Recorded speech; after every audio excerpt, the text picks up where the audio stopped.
Alright, so the month of May ended here. You can see on the leaderboard, I can't click the up button for some reason. I can click the down button. Okay, is the bush really in the way? Okay, whatever. But as I was saying, oh god, the month ended, meaning that right here, Annie Ale Soul got 113,510 XP in just this month, and also 943 triumphs. And I wanted to know just how much that was. How many hours would it take to grind that much? Well, let's start off with the top triumphs leaderboard. If we can figure out the top triumphs, we can figure out how fast it was possible to get all of these triumphs, and then the rest of the XP, we'd be able to determine how much of that was just purely grinded for with the fastest way of XP grinding, which I'll get to in a moment. Now, the smartest mode to be grinding for both Triumph and XP is probably going to be Fallen Mode. You could beat Fallen Mode in around 14 minutes, and it gives a ton of XP. But the problem is, the strategy to go that fast is pretty RNG based, so you may actually end up losing and not get your triumphs.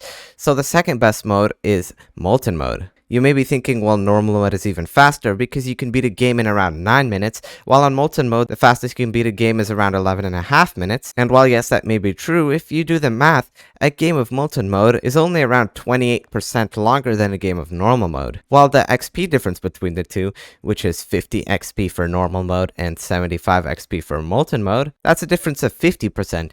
So technically, you have a greater difference in XP and a smaller difference in time, so Molten Mode would be the most effective to speedrun. Now, we also have to factor in VIP. This person, Annie Ale Soul over here, for sure has VIP. I mean, to get that much XP, that's kind of needed. And VIP gives 25% more XP, as can be seen in the description of the Game Pass. This will give us 93 XP per triumph. But we're not quite done yet. There's also extra XP weekends. These extra XP weekends for 2 days give you 50% more XP, meaning that combined with VIP, a single Molten Mode triumph would give 139.5 XP. Now, TDS rounds it down to 139 XP per triumph, but the problem is it is impossible to know how many of these triumphs were done on an extra XP day. For this measurement, I'm going to assume half, because of course on extra XP weekends you have more time, you can really grind TDS, but at the same time it's just impossible to fit this many triumphs on the weekends, and half of this would be 471.5 XP. Of course, you can't have 0.5 of a triumph, so we could probably just round that down to 470. But if we multiply 470 times 139, we get 65,330 XP from those extra XP days combined with VIP. As for the rest of the triumphs, they are only worth 93 XP, and the rest of the triumphs would be 472 of them. If we multiply 472 by 93, we will get 43,896 XP. Combining the XP made from the extra XP weekends to the ones made normally gives us a number that is really close to the amount of XP that Annie Ale Soul actually made. But okay, we gotta get the rest of the XP somehow, and really the fastest way to do it, and Wikia Colors explains this in his video, using a strategy where you die past wave 10 on hardcore, you make a ton of XP in a very short amount of time. He does some calculations and finds that you can make up to 1,560 XP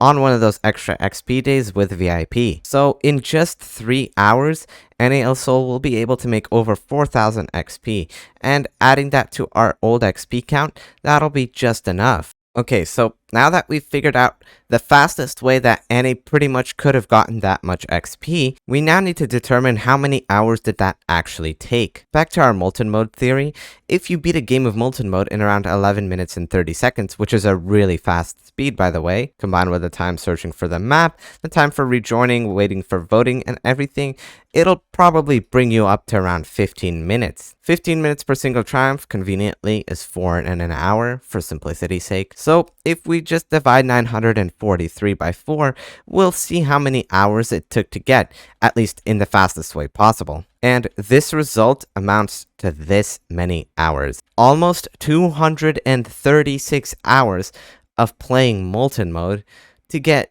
this much XP. Now, if we add the 3 hours in, it'll almost be 240 hours of grinding for all that XP. Now, keep in mind, we're giving her the benefit of the doubt. We're assuming that half of the games were played on extra XP days and in one of the most efficient ways possible. 240 hours is 10 consecutive days of playing Tower Defense Simulator. Imagine sitting down and not doing anything but playing TDS for the next 10 days. You just go in a game, speedrun, go back out, and that's what we're seeing here. Now, who knows? This could be even longer. If Annie lost some games, she would have made less XP. If she played with squads, her games could have been slower. So this number could very well be up to 300. If she played with a team, it could probably be down around 200, but that is still just an absolutely absurd amount of time taken for all of this. And by the way, it's not exploits either, because I've played with Annie myself before. So Annie is essentially playing TDS as long as people usually work. So if you want to get on the leaderboard, I wish you luck. Anyways, here's your useless information. See ya.